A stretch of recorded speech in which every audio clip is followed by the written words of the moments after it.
Quick rental হিসেবে পরিচিত সরকারি বেসরকারি বিদ্যুৎ কেন্দ্র নিয়ে কোনো প্রশ্ন তোলা যাবে না, এমন দায়মুক্তির বিধান কেন অবৈধ নয় তা জানতে চেয়ে রুল জারি করেছেন হাইকোর্ট। একই সঙ্গে পছন্দের ব্যক্তিকে কুইক রেন্টালের কাজ দেয়া নিয়েও প্রশ্ন তুলেছেন উচ্চ আদালত। সোমবার বিচারপতি ফারাহ মাহবুব ও বিচারপতি শশাঙ্ক শেখর সরকারের সমন্বয়ে গঠিত হাইকোর্টের দ্বৈত বেঞ্চ এ রুল জারি করেন। সুপ্রিম কোর্টের দুই আইনজীবী হাইকোর্টে রিটটি দায়ের করেন। বিদ্যুৎ ও জ্বালানির দ্রুত সরবরাহ বৃদ্ধি বিশেষ বিধান আইন 2010-এর 9 ধারায় বলা হয়েছে, এই আইনের অধীন কোনো কাজ বা নির্দেশের বৈধতা সম্পর্কে কোনো আদালতে প্রশ্ন উত্থাপন করা যাবে না।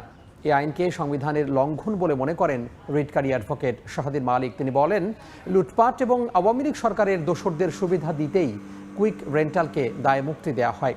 রিটে বিবাদী করা হয়েছে আইন মন্ত্রণালয়ের সচিব, অর্থ বিভাগের সচিব, বিদ্যুৎ জ্বালানি ও খনিজ সম্পদ সচিব, পেট্রোবাংলার চেয়ারম্যান ও বিদ্যুৎ উন্নয়ন বোর্ডের চেয়ারম্যানকে।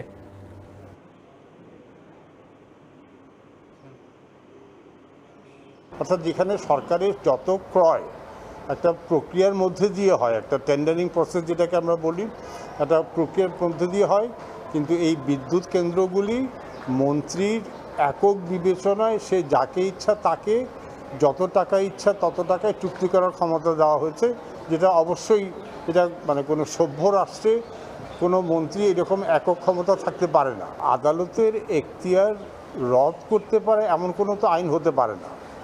তো ওইটাকে চ্যালেঞ্জ করেছে, 4 সপ্তাহের জন্য রুল দিয়েছে, কিন্তু যেহেতু আইন চ্যালেঞ্জের মামলায় অন্তর্বর্তীকালীন আদেশ হয় না, ওই জন্য কোনো অন্তর্বর্তীকালীন আদেশ নাই।